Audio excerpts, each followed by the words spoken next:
Répondent avec, à juste titre, les Allemands, c'est bah oui, mais nous, on n'a pas les moyens d'imposer des conditions aux banques. Parce que si on prête de l'argent, il faut que ça soit sous conditions, notamment de restructuration des caisses d'épargne, des fusions, des ventes d'actifs, éventuellement la constitution d'une bad bank. Or ça, juridiquement, aujourd'hui, l'Union européenne n'a pas les moyens d'intervenir directement auprès des banques espagnoles, pas plus que d'intervenir directement auprès des banques françaises ou des banques allemandes. Donc il faut trouver un moyen. Alors une des idées qui est actuellement en cours développée par la Commission européenne, ça serait effectivement de prêter directement aux banques espagnoles qui en ont besoin, enfin aux caisses d'épargne espagnoles qui en ont besoin, et en offrant un siège à la Banque centrale européenne et à la Commission européenne au fonds espagnol d'aide aux banques, ce qui leur permettrait ainsi d'imposer des conditionnalités aux banques locales. Alors cette crise, elle est aussi très intéressante parce qu'on voit à quel point on est revenu au point de départ de la crise,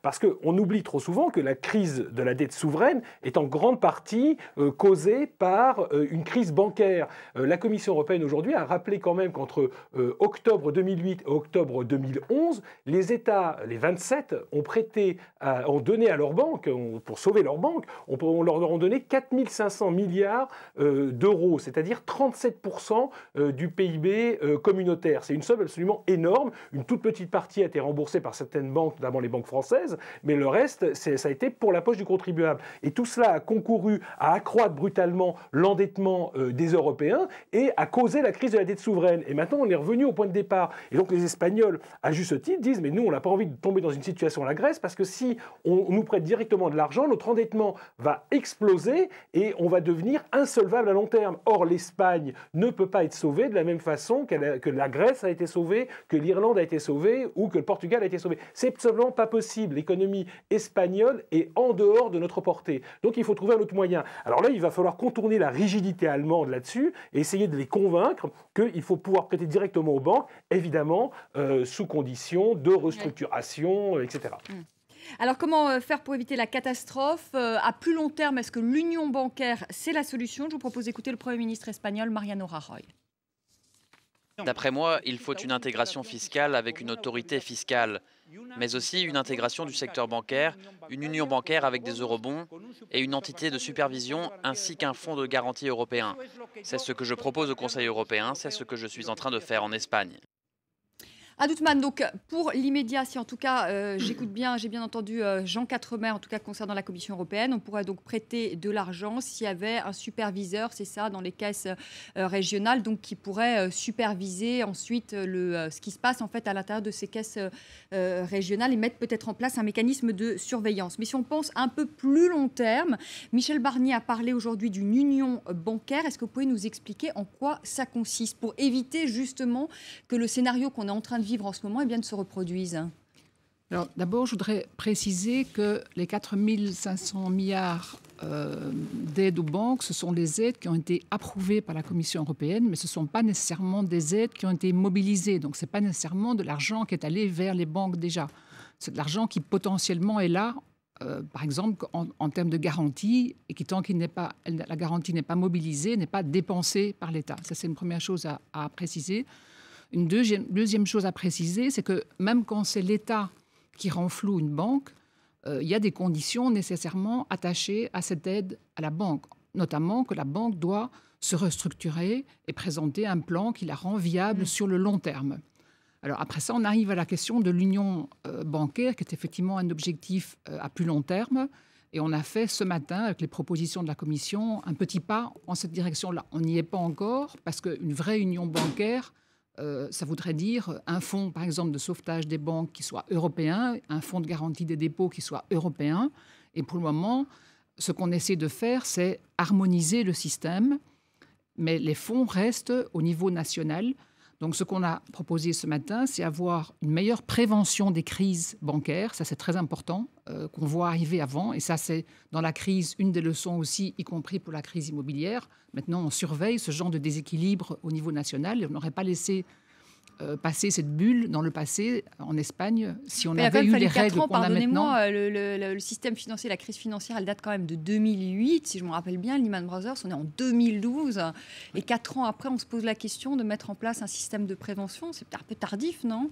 Alors, En matière bancaire, on a tout un programme qui nous vient du G20 de Pittsburgh et ce morceau-là est le dernier morceau du puzzle qu'on met sur la table. Mais ça a été un programme extrêmement important. Il ne faut pas oublier qu'on a fait énormément dans ce secteur, beaucoup plus en quelques années qu'on a fait dans les 20 dernières années, et notamment en matière de surveillance bancaire et de coopération au niveau européen. En tout cas, l'union bancaire, ça veut dire plus de fédéralisme. On n'est pas certain que la France soit pour. Plus de fédéralisme, Guillaume Duval. Est-ce que c'est la solution, l'union bancaire, à long terme ? Je pense qu'en tout cas, ce serait un pas très important qui est sans doute plus facile à réaliser aujourd'hui que vraiment une union budgétaire, je dirais, où ce serait au niveau européen qu'on déciderait des budgets nationaux ou en tout cas des équilibres des budgets nationaux. Ce pas sur la question des banques, c'est vrai que ce n'est pas prévu aujourd'hui, mais la question d'un dépôt de d'un fonds de garantie européen et la question d'une surveillance à l'échelle européenne des grandes banques nationales se pose de manière très urgente avec l'Espagne. Et j'espère que là, justement, on va surmonter les freins et le blocage que vous soulignez à juste titre et qu'on va prendre des décisions très rapidement parce qu'on va avoir le couteau sous la gorge. C'est dans ce genre de situation que les Européens, en général, arrivent à faire des choses. Et là, ils sont dans cette situation et j'espère qu'ils vont le faire. Jean Quatremer, vous voulez réagir, Jean ? Oui, parce que en fait, votre question était excellente. C'est pourquoi 3 ans après, on n'a toujours pas cette union bancaire. Mais il faut bien voir que les États veulent garder leur souveraineté dans le domaine bancaire. Les banques elles-mêmes n'ont aucune envie d'être contrôlées par des superviseurs européens. Elles ont tout fait pour que le contrôle reste au niveau national, y compris nos grandes banques transeuropéennes.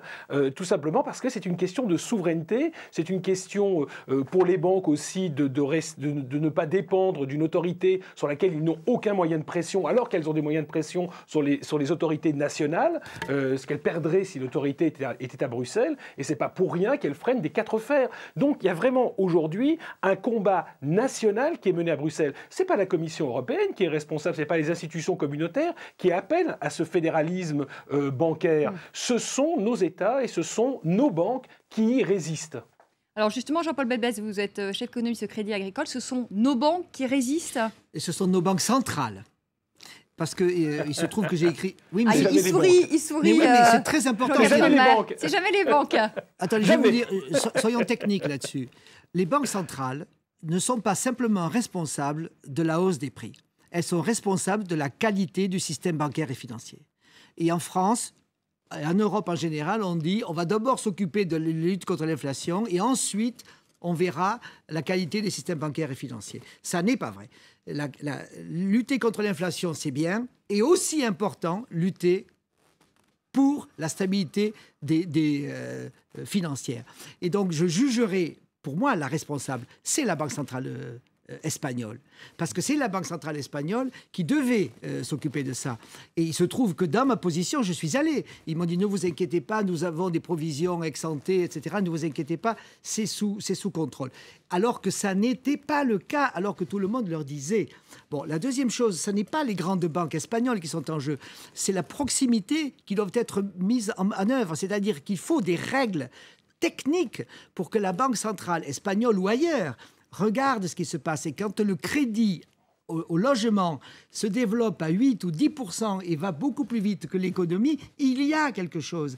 Et ce sont des éléments patents. C'est un peu comme quand vous dites, il y a 110 à l'heure pour une limite et que vous faites du 220, c'est une limite. Et on voyait bien que le crédit était en train de s'envoler et le crédit au logement est en train de s'envoler. Donc c'est une responsabilité nationale, c'est une responsabilité des banques centrales, des banques centrales nationales. Et pas des banques, donc. Et donc, la Banque centrale nationale aurait dû interdire aux banques de faire ces crédits, aurait dû dire, je vous limite, je vous encadre le crédit. Vous voulez réagir, Jean ? Non, mais oui, c'est assez, je suis généralement d'accord avec Jean-Paul Belbès, mais là, je suis quand même un petit peu sidéré parce qu'en clair, il reproche, c'est le voleur qui reproche aux gendarmes de ne pas l'avoir attrapé à temps. C'est-à-dire que quand même, il ne faut pas être grand clair qu'à partir du moment où on prête à 120% du montant de l'achat aux personnes qui veulent acheter une maison, il y a une responsabilité de la banque. Pourquoi est-ce qu'en France, on n'a pas créé une bulle immobilière ? Parce qu'effectivement, les banques ont été beaucoup plus plus réticentes à prêter de telles sommes. C'est ça la réalité. En France, donc il y a une illégal, responsabilité des banques. Mais en revanche, là où je rejoins Jean-Paul Belbèze, sur les banques centrales, c'est vrai qu'elles aussi, et j'aurais dû le dire, je le reconnais, que les banques centrales nationales ont elles-mêmes été très réticentes à la mise en place de ce contrôle prudentiel, le contrôle des banques au niveau européen. Je me rappelle parfaitement de Jean-Claude Trichet au tout début de l'Union économique et monétaire en 1999, lorsqu'il était gouverneur de la Banque de France et pas encore président de la Banque centrale européenne. Je lui avais dit, mais écoutez, la logique de l'Union économique et monétaire, c'est qu'évidemment le contrôle prudentiel s'exerce au niveau européen. Et il m'avait regardé comme si j'avais dit une énormité, et en me disant, mais pas du tout, le contrôle prudentiel doit rester au niveau national. Et pourquoi ? Parce que nous connaissons parfaitement notre système. Nous sommes au plus près des banques. Si le contrôle s'exerce de Bruxelles ou de Londres, évidemment, ça sera un contrôle qui sera beaucoup plus lointain, et donc le contrôle sera moins efficace. On a vu ce qu'il en était, c'est qu'en réalité, les banques centrales nationales, qui sont très proches de leurs banques, les ont protégées, et en espérant que ça tienne jusqu'au bout. Et finalement, tout a explosé. Donc c'est vrai, les banques sont responsables, mais les banques centrales nationales sont responsables, tout comme les gouvernements nationaux sont responsables. Guillaume Duval, est-ce qu'on se dirige vers une crise systémique ? C'est-à-dire, est-ce que vous pensez qu'après l'Espagne, ça va être au tour de l'Italie, puis ça va être au tour de la France ? Peut-être juste un mot sur la discussion précédente avant on de vous arrive bientôt répondre. au terme de ce débat. D'accord. C'était juste pour vous dire que, oui, enfin, ce qui apparaît surtout dans ce débat et qui est très juste, c'est que l'excitation qu'il y a eu depuis 3 ans sur la question des déficits publics et des dettes publiques comme seul débat dans le débat public européen, comme seule réforme à mener, a été une perte de temps colossale. C'était pas ça le problème. C'est pas ça le problème qui a créé la crise espagnole, la crise irlandaise, etc.